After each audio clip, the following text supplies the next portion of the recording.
रहीम अस्सलाम वालेकुम नादरीन, आप यूट्यूब चैनल देख रहे हैं। मैं इमरान खान हूँ। नादरीन, वही हुआ जिसका डर था। दो बहुत बड़ी खबरें हैं, एक गिलगित बल्तिस्तान से है और एक आज़ाद कश्मीर से है।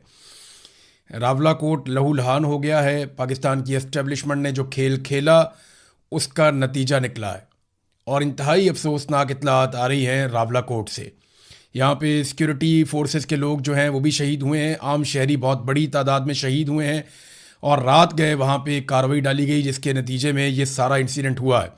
ये सारी तफसीलात भी मैं आपके सामने रखूँगा। दूसरा, गिलगित बल्तिस्तान के इलेक्शन के रिज़ल्ट्स भी अब हमारे सामने मौजूद हैं। एक तो ये कि जब रिज़ल्ट आ रहे थे और बड़ी तेज़ी से रिज़ल्ट आ रहे थे तो 10 बजे के आसपास रात के वक्त तब तक ये इतलात थी, 7, 8, 9, 10 बजे तक ये इतलात आ रही थी कि पाकिस्तान तहरीक इंसाफ और MWM के उम्मीदवार आगे चल रहे हैं, वो जीत रहे हैं और उनकी वाज़ेह अक्सरियत दिखाई दे रही थी।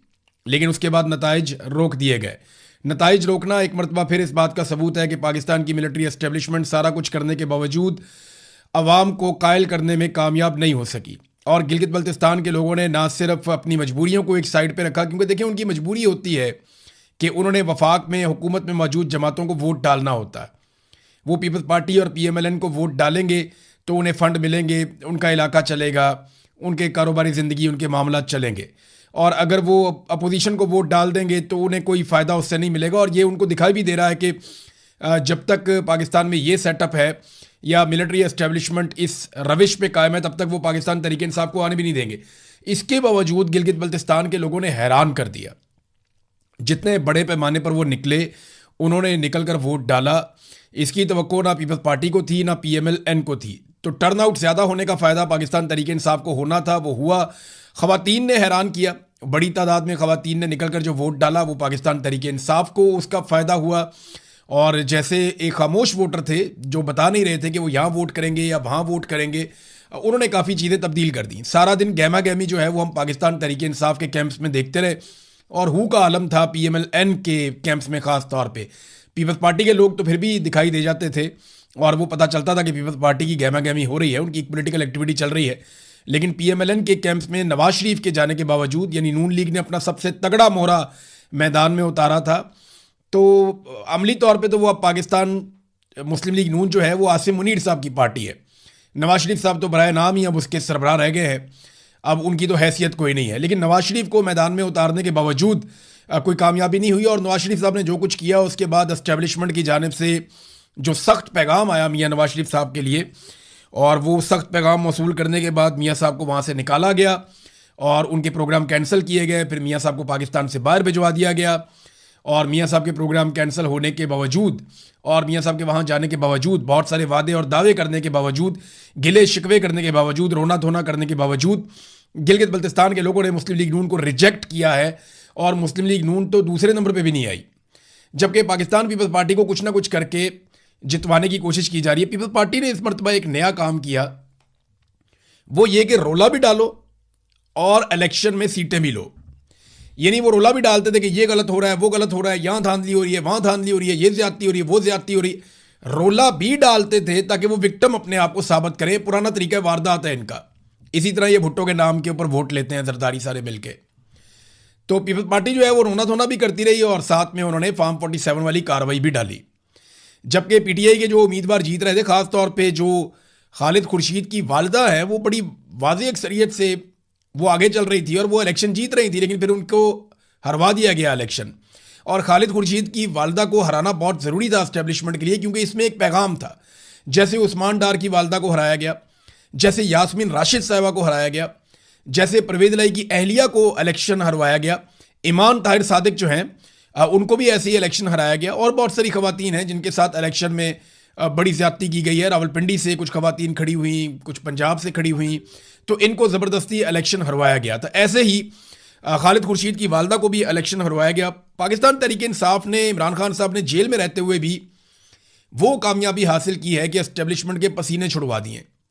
गो कि उन्होंने अपना टारगेट बंद कमरों में हासिल कर लेना होता है। मैदान में पाकिस्तान की एस्टेब्लिशमेंट को एक मरतबा फिर शिकस्त हुई है और पाकिस्तान के अवाम ने, गिलगित बल्तिस्तान के गयूर लोगों ने, इसके बावजूद कि उनका सिलसिला चलता ही नहीं है जब तक वो वफाक के साथ शामिल ना हो, इसके बावजूद उन्होंने ये कुर्बानी दी है और उनकी ये सोच है कि हमने वोट एस्टेब्लिशमेंट की मर्जी के खिलाफ देना है। तो ये बहुत बड़ी बात है।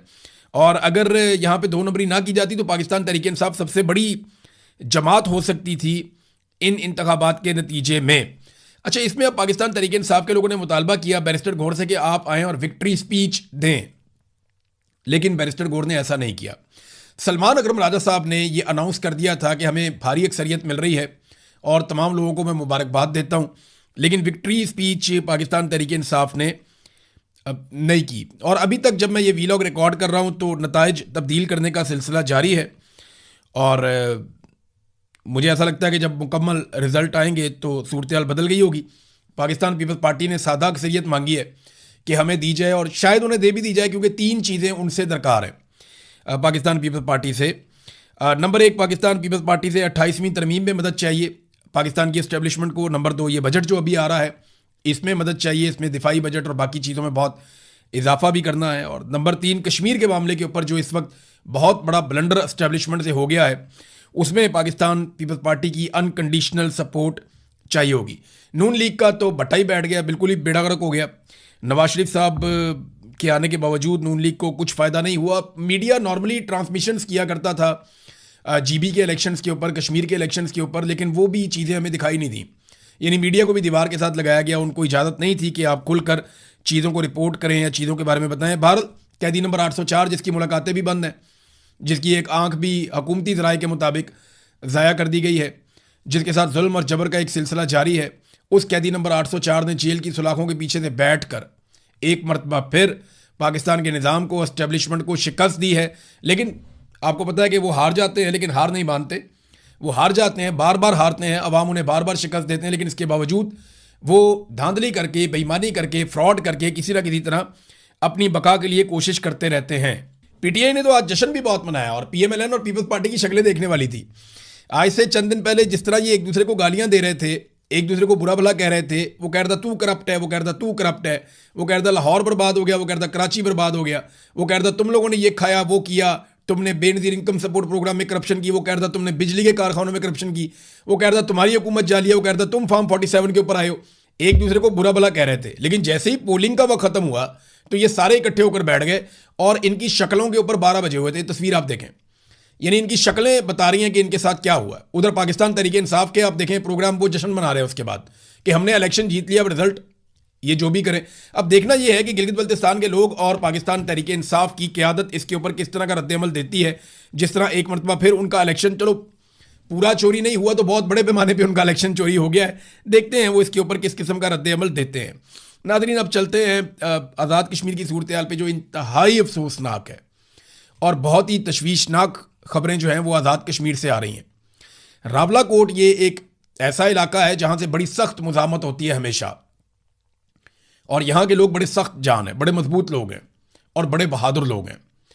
इनके बहुत सारे लोगों ने बड़ी बड़ी कुर्बानियाँ भी दी हैं पाकिस्तान के लिए और कश्मीर के लिए। अब ये रावलाकोट के अंदर पहला इंसिडेंट होता है जहाँ पे उमर नज़ीर कश्मीरी को गोली मारी जाती है, उनको ज़ख्मी किया जाता है गोलियाँ मार के, और उनके एक साथी शाहजेब को कत्ल कर दिया जाता है और उनकी शहादत के साथ कुछ और लोग ज़ख्मी हो जाते हैं। फिर नमाज जनाजा का एक मामला खड़ा होता है, लोग CMH के बाहर एहतजाज कर रहे हैं और अचानक से चारों तरफ से सिक्योरिटी फोर्सेज ने घेरना शुरू कर दिया और उसके बाद लाइटें बंद कर दी गई। जिस तरह 26 नवंबर को लाइटें बंद हो गई थी डी चौक में, इसी तरह लाइटें बंद कर दी गई और फिर फायरिंग का सिलसिला शुरू होता है। अभी बहुत सारे ऐसे मनाजिर आ रहे हैं जो बड़े हौलनाक हैं और इतने हौलनाक मनाजिर हैं और ऐसी ऑडियोज़ हैं और इस तरह की वीडियोज़ आ रही हैं कि मैं आपको दिखा भी नहीं सकता।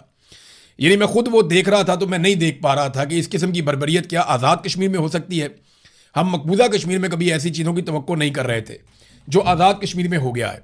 अहमद फरहाद साहब की टाइमलाइन से मैं एक चीज़ आपको पढ़ के सुनाता हूँ, क्योंकि उनका ताल्लुक कश्मीर से है और डायरेक्टली उनके बहुत सारे दोस्त उस एहतजाज में वहाँ पे शामिल हैं। तो वो बताते हैं कि रावलाकोट से जिन मकामी लोगों और सहाफ़ियों से बात हुई और जिन दर्जनों लोगों के मैसेजेस मुझे मिले, उनके मुताबिक हज़ारों मुजाहिरीन पर 1 घंटे से ज़ायद जारी रहने वाले ऑपरेशन में खुदकार हथियारों से शदीद फायरिंग की गई। ये बहुत सारे मैसेजेस मुझे भी आए हैं, बहुत सारी वीडियोज़ भी आई हैं और मैं हैरान हो रहा था उन्हें देखकर। अहमद फरहाद उन्हीं की बात कर रहे हैं शायद। उन्होंने कहा जी खुदकार हथियारों से शदीद फायरिंग की गई है, जबकि इस दौरान मुसलसल हेलीकॉप्टर भी फिजा में प्रवास करते रहे। ऐनी शाहिदीन के मुताबिक धरने के मुकाम पर उस वक्त दर्जनों शदीद जख्मी मौजूद हैं, जिन्हें उठाने वालों को भी सीधी गोलियां मारी जा रही हैं और जिनमें से अक्सर के बारे में यह खदशा जाहिर किया गया है कि वो मर चुके हैं। बात करने वालों ने यह भी दावा किया है कि ऑपरेशन में हेलीकॉप्टर का भी इस्तेमाल किया गया, जबकि ऑपरेशन के बाद लाशें भी गायब की जा रही हैं। ये वो गैर मुसद्दका इतलात हैं जो तवातर से मुख्तलिफ लोगों की जानिब से मुझे मिली हैं और मुख्तलिफ सोशल मीडिया प्लेटफॉर्म्स और ग्रुप्स में शेयर हो रही हैं, लेकिन चूंकि मैं वहाँ मौजूद नहीं, लिहाजा किसी खबर की तस्दीक नहीं कर सकता। फिर उन्होंने बताया कि ज़िले इंतजामिया से रब्ता करने की कोशिश की, वो कुछ और सहाफ़ियों ने भी कोशिश की, लेकिन उनकी तरफ से मौक़िफ़ कोई नहीं आया। और ये इतलात इतनी बड़ी तादाद में और शिद्दत से मुझ तक पहुँची हैं कि अगर इनकी तस्दीक नहीं की जा सकती तो इनसे मुकम्मल तौर पर इनको नज़रअंदाज भी नहीं किया जा सकता। ये ऐसे ही हो रहा है। वीडियोज आ रही है, इंफॉर्मेशन आ रही है, जो लोग वहां मौजूद हैं वो क्लेम कर रहे हैं कि दर्जनों लोगों को गोलियां लग गई हैं और वो 20 से ज्यादा शहादतों का क्लेम कर रहे हैं। उनका दावा है कि इससे ज्यादा लोग शहीद हो गए। मैं बड़ा मोहतात होकर आपको ये नंबर बता रहा हूं। वो कह रहे हैं जी बहुत सारे लोगों को गोलियां लगी। खबर एक आ गई थी मीडिया में, पहले 7 लोग शहीद हो गए, लेकिन उसके बाद एकदम खबर आना बंद हो गई। मीडिया को मना कर दिया गया कि आपका कोई ब्लैकआउट है, मुकम्मल तौर पर आप वहां पर नहीं दिखा सकते कि आजाद कश्मीर में क्या हो रहा है। और इतना खौफनाक, यानी वो कहते हैं मेरा दिल और दिमाग इन इतलात की तस्दीक करने से कासिर है, लेकिन जिस तरह से ये इतलात पहुंच रही हैं वो इंतहाई परेशान कुन और तकलीफ दें हैं। मुतअद्दिद ज़राए के मुताबिक इस मुबैना खूनी ऑपरेशन के बाद इस वक्त शहर का इलाका मुकम्मल तौर पर सिक्योरिटी फोर्सेज के कंट्रोल में है। देखिए, कर्फ्यू जैसी एक सूरत हाल वहाँ पर आज़ाद कश्मीर में मौजूद है। पहले पाकिस्तान के मीडिया पर ये खबरें चलवाई गई और ये बाकायदा डिस्कशन हुई और ये फैसला किया गया कि कर्फ्यू लगा दिया जाए आज़ाद कश्मीर के रावलाकोट के इलाके में। लेकिन जब तनकीद हुई, मैंने शोर मचाया, बाकी लोगों ने शोर मचाया कि यार ये तो इंडिया लगाता है मकबूजा कश्मीर में कर्फ्यू, आप पाकिस्तान में कर्फ्यू लगाने लगे आज़ाद कश्मीर में। तो फौरी तौर पे जो कर्फ्यू वाली खबर है वो वापस ले ली गई। लेकिन अमली तौर पे वहां पे एक तरह से कर्फ्यू है, हर तरफ सिक्योरिटी फोर्सेज मौजूद है, बड़ी खौफनाक फायरिंग हुई है, लोगों को मुंतशिर किया गया है, बड़ी ज़बरदस्त शेलिंग हुई है और ये सारे मनाजिर रिपोर्ट हुए हैं।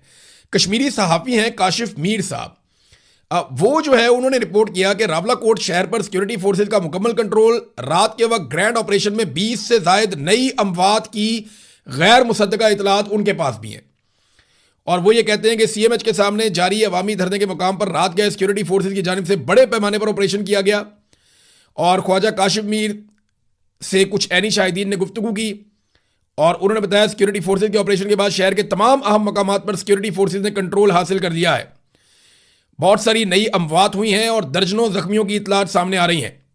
ताहम सरकारी सतह पर इन दावों की तस्दीक अभी तक नहीं हो सकी है, यानी सरकार उसकी तस्दीक नहीं कर रही, जबकि सरकार ये कह रही है कि 4 सिक्योरिटी एहलकार जो हैं वो जाँ बहक हुए हैं। अच्छा, इन 4 सिक्योरिटी एहलकारों में से एक जो सिक्योरिटी एहलकार हैं वो एक सब इंस्पेक्टर हैं जिनका ताल्लुक आज़ाद कश्मीर के तत्ता पानी के इलाके से है और इनका नाम है सरदार अनायत। ये इनके कुछ रिश्तेदार जो हैं यहाँ बरतानिया में भी रहते हैं और ये बड़े ज़बरदस्त आदमी हैं, बड़े बाउसूल आदमी थे। इनके बारे में इनकी फैमिली के लोग ये बता रहे हैं, इनके दोस्त ये बता रहे हैं। उनका ये क्लेम है कि इंस्पेक्टर साहब ने, सब इंस्पेक्टर साहब ने अपने दोस्तों से और बाकी लोगों को, आसपास पुलिस वालों को, सबको पता था कि इन्होंने मुजाहिरीन पर गोली चलाने से इनकार किया था और उसके बाद ये शहीद हो गए। अब क्लेम इनके जो साथी हैं या करीबी लोग हैं उनकी जानिब से ये किया गया कि इनको मुजाहिरीन की जानिब से गोली नहीं मारी गई। तो क्या इनको सिक्योरिटी फोर्सेज की जानिब से गोली मारी गई है? यहाँ बरतानिया में एक जर्नलिस्ट हैं, कश्मीर से उनका ताल्लुक है, उन्होंने ये खबर भी दी है और उनका ये दावा है कि ये गोली जो है वो चलाई गई है सिक्योरिटी फोर्सेज की जानिब से और उनकी गोली से ये सब इंस्पेक्टर शहीद हुए हैं। अब ये मामला अजीबोगरीब किस्म का बन गया। हम तो कश्मीर पाकिस्तान की शारग है ये नारा लगाते थे, लेकिन शारग वाले नारे से हम दहशतगर्द तक कैसे पहुंच गए? ये बयानिया इंतहाई खतरनाक है। हम भारत में जिस तरह की खबरें हम पढ़ा करते थे मकबूजा कश्मीर को लेकर, उसी तरह की खबरें अगर हमें आज़ाद कश्मीर से मिलेंगी तो ये इंतहाई अफसोसनाक होगा। शौकत नवाज मीर साहब के घर पे छापा मारा गया और इंतहाई ज्यादती की गई। उनकी बहन को पकड़ के घसीटा गया, उनके बहनोई को गायब कर दिया गया, उनके कुछ और मुलाजमीन हैं घर के, कोई रिश्तेदार हैं नवीद मीर, उनको भी अगवा कर लिया गया। प्रोफेसर वाजिद अजीज़, ये इनको भी वहाँ से अगवा कर लिया गया और शौकत नवाज मीर जो है वो नहीं मिले। उनकी बहन प्रोफेसर नाज़मीन हबीब मीर जो हैं, उनकी बहन है, उनके साथ बदतमीजी की गई और उन्हें फर्श के ऊपर घसीटा गया। ये वाकयात बहुत अफसोसनाक है। शौकत नवाज मीर साहब का एक नामालूम मकाम से पैगाम भी आया है, वो पैगाम मैं आपके सामने रखता हूँ कि वो क्या कह रहे हैं। बिस्मिल्लाहिर्रहमानिर्रहीम। मैं शौकत नवाज मीर, मेंबर जम्मू कश्मीर ज्वाइंट अवामी एक्शन कमेटी, इस वक्त अपने तमाम ओवरसीज भाइयों से मुखातिब हूं और स्पेशली मेरी आज उनसे ये रिक्वेस्ट होगी, बल्कि मैं ये कहूंगा कि मेरी इसको आखिरी रिक्वेस्ट समझें, क्योंकि आपने पहले दिन से जम्मू कश्मीर ज्वाइंट अवामी एक्शन कमेटी में जिस तरीके से रियासत के लोगों को सपोर्ट किया, चाहे वो जानी था, माली था या सोशल मीडिया के ऊपर के एक महाज था, हम आपका जितना शुक्रिया अदा करें कम है। लेकिन आज का मेरा ये वीडियो बयान, वीडियो क्लिप आपसे स्पेशली ये इस्तदा करता है कि क्योंकि यहाँ पे रियासत जबर पे आ चुकी है, रियासत ने हमसे तमाम वसाइल हमसे छीन लिए हैं, रियासत ने रियासत के अंदर कत्लेआम जो है वो शुरू कर दिया, रावला कोट के अंदर हमारी कीमती जानें जो है जाया हो गई हैं। इसी तरीके से पूरी रियासत के अंदर से लोगों को घरों से, दुकानों से राह चलते उठाया जा रहा है कि ये वो एक माहौल पैदा कर दिया गया कि आपको दुश्मन और अपने के अंदर अब फर्क करना बड़ा मुश्किल हो गया। लिहाजा मेरी तमाम ओवरसीज भाइयों से अपील है कि रियासत के जिस जगह से आपका तल्लक है, आप लोगों की जिम्मेदारी बनती है, ये कौमी फरीजा आप पे बन चुका है कि रियासत के लोग इस वक्त मजबूरी में है, परेशानी में है और वो बेबस हो चुके हैं। आप लोगों की जिम्मेदारी बनती है कि अपने मेरे इस मैसेज को सुनते हुए अपने अपने घरों के अंदर कॉल्स के जरिए उनसे राब्ता करें और उनको ये कहें कि 9 जून को मुकम्मल रियासत को लॉकडाउन करते हुए बाहर निकलें। और खास तौर पे अगर किसी इलाके के अंदर एडवांस वर्किंग स्टार्ट होगी, एडवांस लॉन्ग मार्च स्टार्ट हो गया, तो आप लोगों की जिम्मेदारी बनती है कि उन लोगों को ये कहें कि वो अपने कोर मेंबरान, अपने जिम्मेदारान से राब्ता करते हुए जो डेट उन्होंने फाइनल किया, अगर वो 9 जून से पहले की उन्होंने फाइनल किया तो वो उनको फॉलो करते हुए बाहर निकलें। क्योंकि अगर आज हम बाहर ना निकले तो हमें मार दिया जाएगा, खत्म कर दिया जाएगा, इस रियासत को खत्म कर दिया जाएगा, इस रियासत की शनाख्त को खत्म कर दिया जाएगा। बहैसियत कश्मीरी मेरी और आपकी जिम्मेदारी बनती है कि अपनी रियासत की खुशहाली को बहाल रखते हुए, रियासत की सालमियत को बहाल रखने के लिए हमें जुड़े रहना पड़ेगा। और मेरे इस मैसेज को आपकी जिम्मेदारी बनती है कि पूरी रियासत के अंदर बाहर से बैठ के आप लोग अपने घरों में कॉल्स करके तमाम लोगों की बात बताएं, नौजवानों को, बुजुर्गों को, कि जम्मू कश्मीर ज्वाइंट अवामी एक्शन कमेटी के हर मैसेज को फॉलो किया जाए। ये शौकत नवाज मीर साहब की आपने बात की, उन्होंने एक जुमला बोला कि रियासत की शनाख्त। अब देखें, पाकिस्तान में एक नया मुतालबा शुरू हो गया है और ये मुतालबा वो लोग कर रहे हैं जो PMLN या मिलिट्री एस्टेब्लिशमेंट के करीब है। तो इसका मतलब ये है कि इसके ऊपर भी डिस्कशन हो रही है। कहीं पे मुतालबा ये किया जा रहा है कि आज़ाद कश्मीर को पाकिस्तान का हिस्सा करार दे दिया जाए। देखें, मेरे ख्याल में ये अक़वाम मुत्तहिदा में और आलमी सतह पर अपने केस को तबाह करने की एक साजिश हो सकता है। आप ये कैसे कर सकते हैं? मकबूजा कश्मीर वाला आपका मुकदमा ही खत्म हो जाएगा अगर आपने आज़ाद कश्मीर को पाकिस्तान का हिस्सा डिक्लेयर कर दिया। आप तो ये कहते हैं कि कश्मीर का फैसला कश्मीरी करेंगे और इस्तिस्वाब राय के जरिए होगा, अक़वाम मुत्तहिदा की करारदाद के मुताबिक होगा। अगर आप ये कर देते हैं तो नरेंद्र मोदी की तो जीत हो जाएगी, भारत तो जीत जाएगा अपने मौक़िफ़ में कि जनाब हमारे पास जो कश्मीर है वो हमारे पास है, जो आपके पास है वो आपके पास है। और जनरल बाजवा दर्जनों सहाफ़ियों को ये ख्वाहिश का इजहार कर चुके हैं कि भूल जाओ कश्मीर को, अब जो हमारे पास है वो हमारे पास है, जो उनके पास है वो उनके पास है। जनरल बाजवा गोलमोल करके ये बात कई मरतबा कह चुके हैं और उसके बाद से अब तक हम देख रहे हैं कि वही पॉलिसी चल रही है। तो ये जो ख्वाहिश का इजहार किया जा रहा है, मेरे ख्याल में ये पागलपन है। ये कश्मीरियों की जो 70-80 साल की जिद्दोजहद है उसको तबाह करने की कोशिश है। ये कश्मीरियों का एक प्रॉब्लम आपको समझ नहीं आ रहा, वो हार नहीं मानते, वो लड़ते रहते हैं। इंडिया ने 10 लाख फौज दाखिल की हुई है मकबूजा कश्मीर में, वहाँ पे वो आज तक हार नहीं माने, आज भी वो लड़ते रहते हैं, टक्कर मारते रहते हैं, लड़ाई करते रहते हैं। तो यहाँ पे आपने एक नया महाज खोल लिया है। एक महाज आपने बंगालियों के साथ खोला, फिर बलोचों के साथ खोला, फिर मुहाजिरों के साथ खोला, फिर पश्तूनों के साथ खोला, कबायलियों के साथ खोला, अब एक महाज आपने आज़ाद कश्मीर में आके खोल दिया। और जो GB में आपने कर दिया, वहाँ का नौजवान भी आपसे नाराज़ हो जाएगा। तो पाकिस्तान में एक के बाद एक महाज खोला जाता है। गुज़िश्ता चंद सालों में जो कत्लेआम हुए हैं उनमें 9 मई 2023 को एक कत्लेआम हुआ पाकिस्तानियों का, एक कत्लेआम हुआ 2024 में 26 नवंबर को पाकिस्तानियों का, एक कत्लेआम आज़ाद कश्मीर में इससे पहले हो चुका है, एक कत्लेआम तहरीक लब्बैक के कारकुनों का बड़े पैमाने पर मुरीदके में हो गया था, और अब एक कत्लेआम दोबारा से रावला कोट में हो गया है जिसमें यह कहा जा रहा है कि लाशें छुपाई जा रही हैं।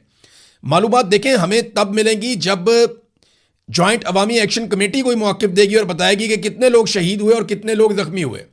जब मकामी सतह से इंफॉर्मेशन आएगी तो फिर हम कुछ कह पाएंगे। जो ओवरसीज पाकिस्तानी है कश्मीरी, वो बहुत गम और गुस्से में हैं, वो राब्ता कर रहे हैं लगातार और वो एक दूसरे के साथ जुड़े हुए हैं।